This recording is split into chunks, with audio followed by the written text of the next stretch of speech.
Prefácio. Prezado leitor, seja bem-vindo a mais um grande clássico da literatura universal. Friedrich Nietzsche foi filósofo, escritor, poeta, filólogo e músico e é considerado um dos mais influentes e importantes pensadores modernos do século XIX. Na coleção Nietzsche, publicada pela Lebooks, o leitor terá a oportunidade de conhecer o universo de Nietzsche por meio de suas principais obras. Genealogia da Moral foi publicada em 1887, e complementa e clarifica uma obra anterior, Para Além do Bem e do Mal. A obra tece uma crítica à moral vigente a partir do estudo da origem dos princípios morais que regem o Ocidente desde Sócrates. Nietzsche é contra todo tipo de razão lógica e científica aplicado sobre a moral, e por isso leva a cabo uma crítica feroz à razão especulativa e a toda a cultura ocidental em todas as suas manifestações: religião, moral, filosofia, ciência e arte, por exemplo. Escrito originalmente para complemento e clarificação de Além do Bem e do Mal, segundo constava na apresentação da primeira edição, Genealogia da Moral tornou-se um dos mais influentes e controversos livros de Nietzsche. Uma excelente e proveitosa leitura. Lebooks. Todas as coisas boas foram noutro tempo, mas todo o pecado original veio a ser virtude original. O casamento, por exemplo, era tido como um atentado contra a sociedade e pagava-se uma multa, por ter tido a imprudência de se apropriar de uma mulher. Ainda hoje no Camboja o sacerdote, guarda dos velhos costumes, conserva o jus primae noctis. Os sentimentos doces, benévolos, conciliadores, compassivos, mais tarde vieram a ser os valores por excelência. Por muito tempo se atraiu o desprezo e se envergonhava a cada qual da brandura, como agora da dureza. Friedrich Nietzsche. Genealogia da Moral. Sumário. Apresentação. Sobre o autor. Principais ideias. Sobre a obra, Genealogia da Moral. Prólogo. Primeira dissertação. Bom e mal. Bom e ruim. Segunda dissertação. Culpa, má consciência e coisas afins. Terceira dissertação. O que significam ideais ascéticos? Apêndice, Fado e História. Conheça outros títulos da coleção Nietzsche. Apresentação. Sobre o autor.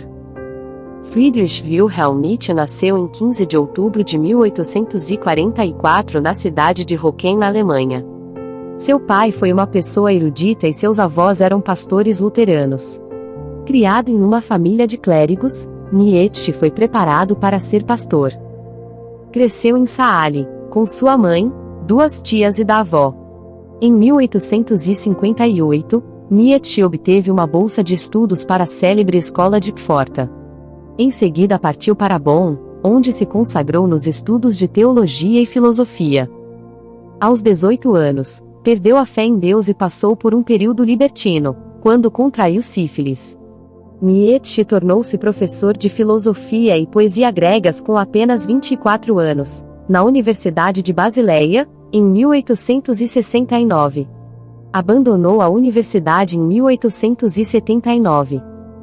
Sofrendo de intensas dores de cabeça e de uma crescente deterioração da vista, levou uma vida solitária, vagando entre a Itália, os Alpes suíços e a Riviera Francesa. Ele atribui à doença o poder de lhe conferir uma clarividência e lucidez superiores. No ano de 1871, produziu O Nascimento da Tragédia. Posteriormente, em 1879, iniciou sua ampla crítica dos valores, escrevendo Humano, Demasiado Humano. Em 1881 teve a percepção de O Eterno Retorno, onde o mundo passa indefinidamente pela alternância da criação e da destruição, da alegria e do sofrimento, do bem e do mal. Nos anos de 1882 a 1883 escreve, Na Baía de Rapallo, Assim Falou Zaratustra.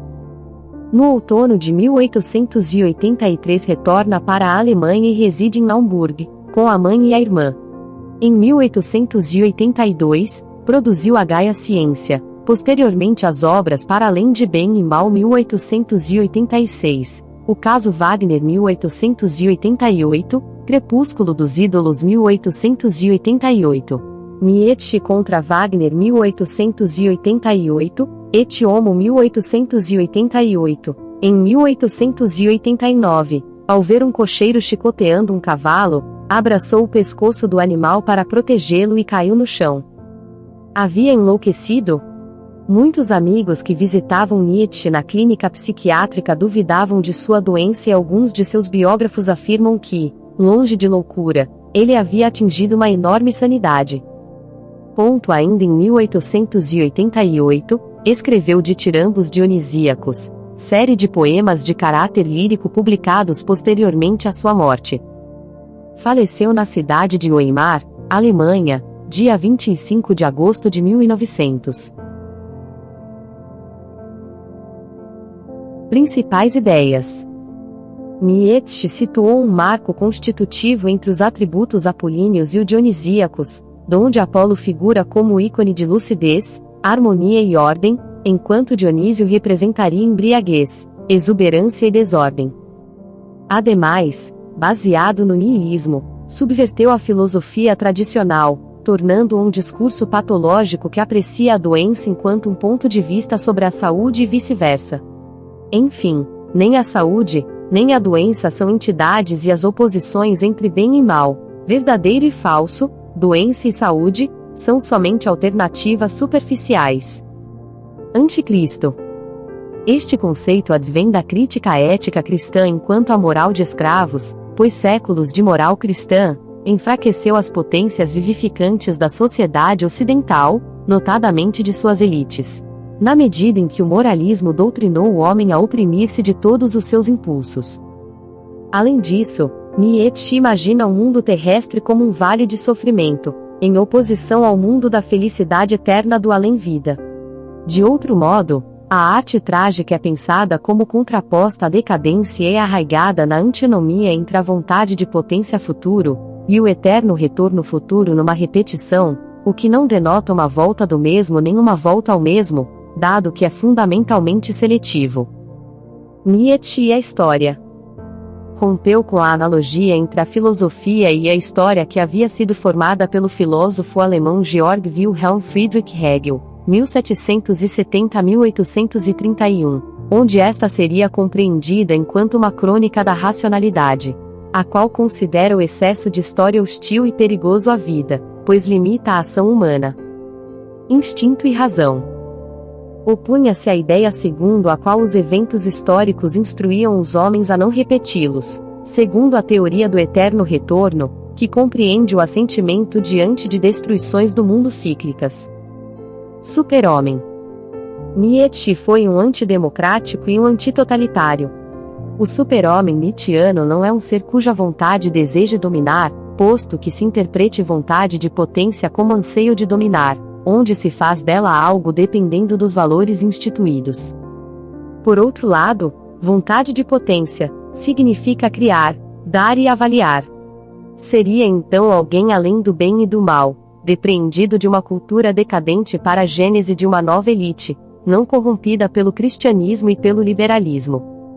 Em outras palavras, intelectuais responsáveis pela transmutação de todos os valores e proteção de uma cultura ameaçada pela banalidade democrática.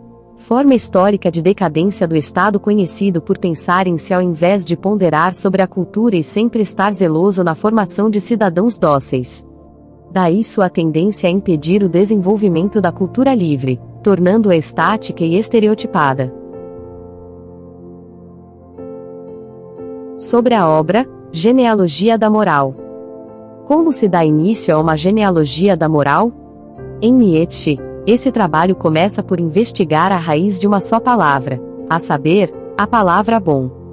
Qual a sua gênese?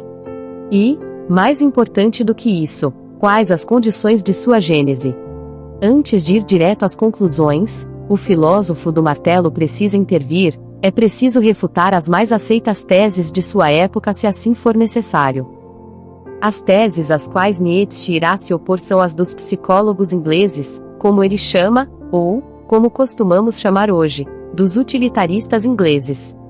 Um ponto preciso faz com que Nietzsche recuse esses teóricos. Eles pensam de maneira essencialmente histórica. Para eles, todo bom está diretamente ligado ao útil. Nietzsche toma como exemplo principal o não-egoísmo. Segundo os ingleses, o não-egoísmo é bom em si, pois é socialmente útil em qualquer ocasião. Para Nietzsche, essa teoria simplesmente estabelece a fonte do conceito bom no lugar errado. Já nessa recusa se apresenta a tese nietzschiana. O bom não se liga ao útil, mas ao nobre. É o próprio bom que diz o que é bom, que toma para si a tarefa de valorar o mundo pelo sim e o não de seu paladar.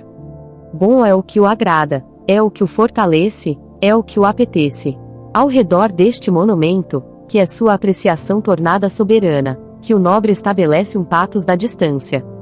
Ele afasta de si o juízo baixo, comum, alheio e se aproxima cada vez mais o seu sim de seu bom. Não importa a utilidade, importa a força, isto é, a potência de se efetuar que existe neste sim. No último parágrafo de sua obra, Nietzsche anuncia seu projeto, tema de um livro anterior, ao qual a genealogia complementa, a saber, ultrapassar bem e mal. Mas ele alerta, ao menos, isso não significa além do bom e do ruim. Que significa essa ressalva? Buscar a superação do homem através da crítica à moral não significa abolir todos os valores, mas transvalorar todos os valores. E isto significa precisamente, buscar novos modos de valoração por sob os quais se possa assentar um novo homem, que vá além do homem. Escrito originalmente para complemento e clarificação de Além do Bem e do Mal, Genealogia da Moral tornou-se um dos mais influentes e controversos livros de Nietzsche. Foi redigido em julho e agosto de 1887 e publicado logo depois, às expensas do autor, como a maioria de suas obras. Não é difícil perceber os motivos para sua duradoura repercussão. Alguns dos temas e dos slogans mais candentes da filosofia nietzschiana comparecem neste livro: o ressentimento, a má consciência, a besta loura, a oposição entre moral de senhores e moral de escravos, o mundo como hospício, entre outros.